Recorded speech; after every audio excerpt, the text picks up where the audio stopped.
Dois dedos de conversa. Todos os dias.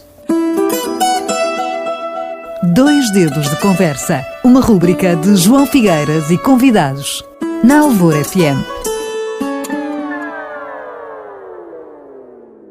Ricardo Camacho traz-nos sempre à antena temas relacionados com o ambiente e a sustentabilidade. O grande arado tem sido um tema aqui falado várias vezes. Nas últimas emissões falamos sobre as ODS. Vamos continuar por aí, Ricardo. Bom dia. Bom dia. Sim, claramente a questão dos Objetivos de Desenvolvimento Sustentável das Nações Unidas, de alguma maneira compreendidos no nosso território, são um exercício fundamental e urgente para percebermos o impacto das nossas ações, ou seja, não só aquilo que construímos e aquilo que fazemos, mas até a forma como nos relacionamos, não é? Exato. E de alguma maneira, é lógico que isto parece sempre, e estávamos há pouco a falar em off, parece sempre Exatamente. um tema recorrente e algo até chato para muitos, não é? Mas a realidade é que todos os dias nos aparecem evidências de que se não nos organizarmos de outra forma, vai ser muito difícil. As consequências são grandes. Ou seja, desde o pico de desmatamento, não é? Sim. Da floresta amazónica, à expectativa que nos próximos 5 anos vamos atingir o tal grau e meio de excesso de temperatura. Portanto, as coisas começam-se a precipitar de uma forma muito próxima, não é? Ou seja, é algo que vai ainda acontecer nesta geração. E as transformações estão aí.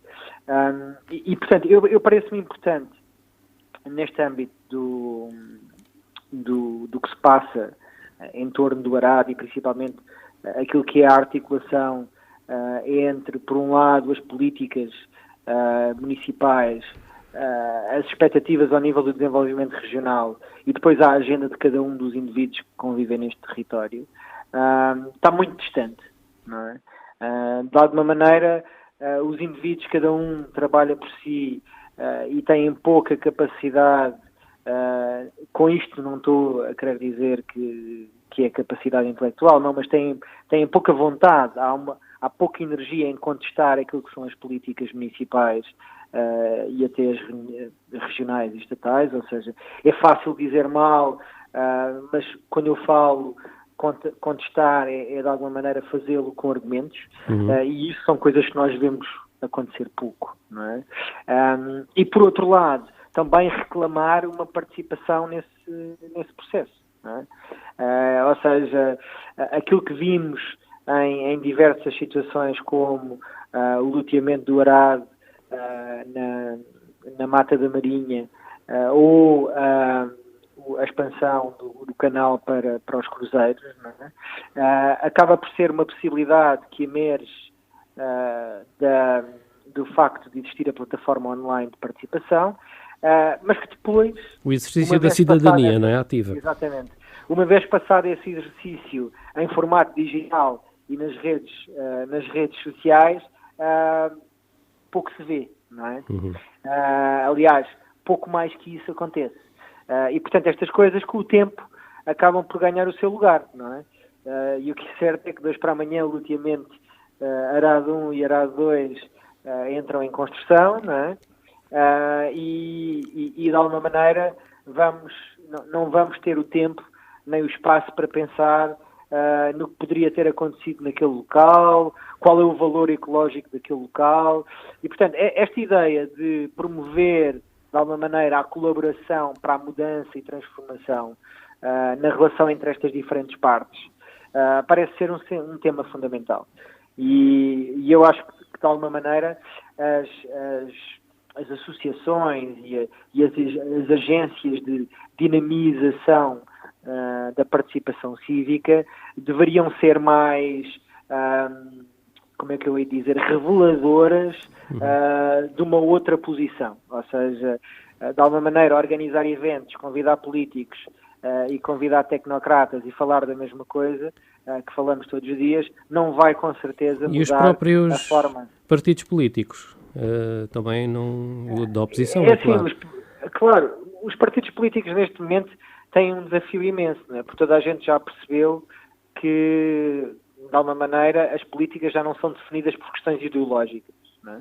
Ou seja, está cada vez mais claro, e aliás, esta legisladora agora tem tornado isso muito evidente, é que já não existe nem esquerda nem direita na definição de políticas.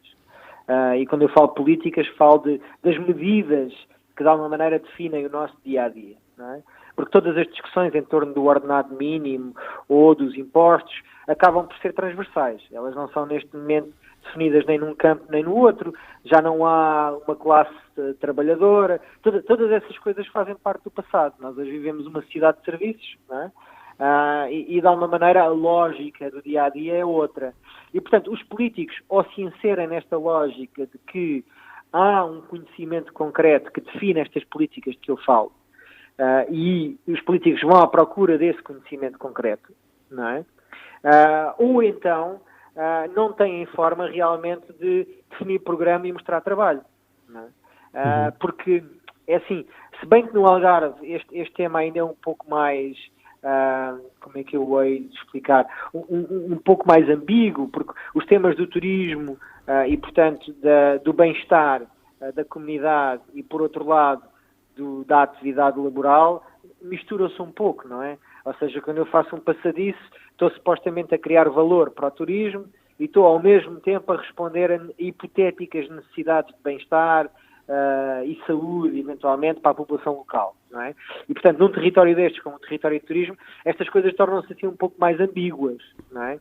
No entanto, elas não deixam de ser pertinentes se nós as desmontarmos. Ou seja, se o político que manda construir, ou que de alguma maneira apoia a construção do passadiço, entender o impacto ambiental do mesmo e de que forma é que a longo prazo as populações locais vão sofrer para de alguma maneira poder favorecer num período de tempo muito curto uma motivação turística, aí, se analisarmos os prós e os contras, vamos provavelmente encontrar outras formas de definir as políticas de obra pública e as políticas de intervenção, não é? E estas coisas são um pouco questionadas. Ainda esta semana passada, houve a inauguração de mais um passadiço, não no Algarve, mas eu acho que é um tema interessante aqui para a nossa discussão, porque de alguma maneira tem algumas possíveis comparações. Já agora, em que zona é que foi, Ricardo? É um novo passadiço na zona de Gavião, ou seja, na margem do Rio Tejo, na margem sul. E o que é certo é que este passadiço inaugurou recentemente, e com a inauguração do mesmo e com o pouco tempo que tem de funcionamento, já desapareceram os ninhos de abutres, não é, que existiam na área, não é? Pronto, é lógico que nós podemos dizer, ok, tudo bem, porque é que são precisos os abutres? O que é certo é que todas estas coisas têm um valor não só ambiental, mas também económico, ou seja, o hipotético valor... Fazem parte do equilíbrio do ecossistema animal, não é? O hipotético valor que tinha o passadiço, não é? O propósito do passadiço não é respirar ar puro, porque ar puro há muito por ali, não é? O propósito do passadiço era interagir com uma determinada natureza, que pela construção do mesmo desaparece, não é? E isto levanta imensas questões. E eu acho que são estas questões que as pessoas ainda não estão sensíveis. Aliás, eu dou um exemplo muito concreto na região, que é sempre muito celebrado, não é? E que tem muito a ver com o nosso grande arado, que é o lince, não é? Ou seja, há 20 anos ou mais de investimento em promover o repovoamento do lince, não é? Que pode ser, de alguma maneira, revertido com a construção de passadiço e com a abertura de acesso turístico a áreas do lince. Ora, se isso acontecer, a perca é dupla, ou seja, perde-se o valor ecológico da importância que é o povoamento do lince e perde-se também os anos e anos de investimento no centro de reprodução do lince ibérico, em políticas e campanhas, ou seja, todas estas coisas começam a ter um valor muito concreto em ambos os lados. Agora, é lógico que aquilo que eu estava a falar há pouco, da divisão completa que existe neste momento entre a sociedade e a economia, não é?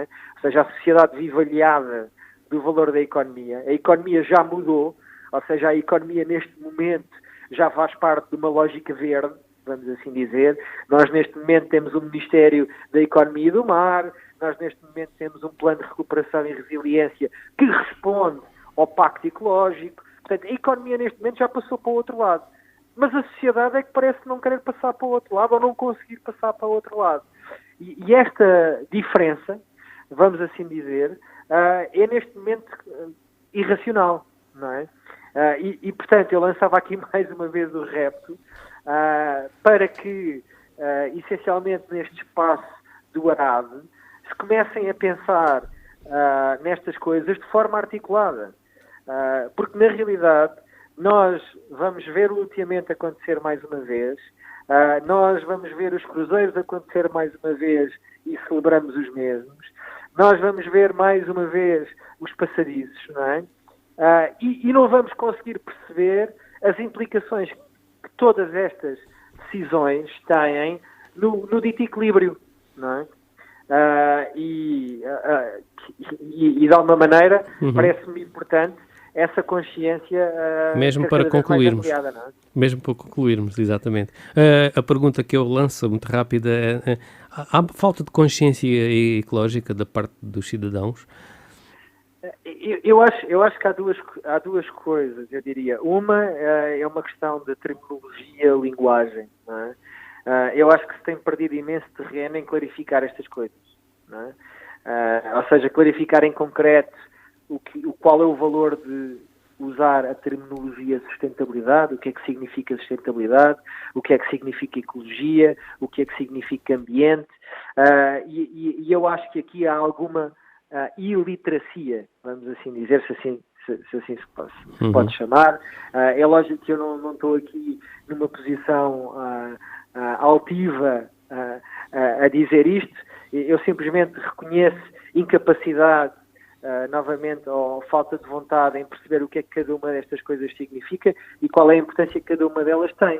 Porque, na realidade, há poucos instrumentos no nosso dia-a-dia que nos permitam clarificar estas dúvidas que são legítimas. Claro. Ou seja, os currículos escolares não clarificam, a discussão do dia-a-dia na imprensa não clarifica, porque tomam-se como dado adquirido, tomou-se como dado adquirido a compreensão destes significados, não é? E desta terminologia e destes conceitos, mas na realidade eu não sei se o pode fazer, isso não é cedo demais para o fazer, e portanto aí penso que era muito importante conseguirmos perceber o que representa a ecologia no Algarve. Fica aqui a questão levantada no ARAD. Ok. Obrigado, Ricardo Camacho.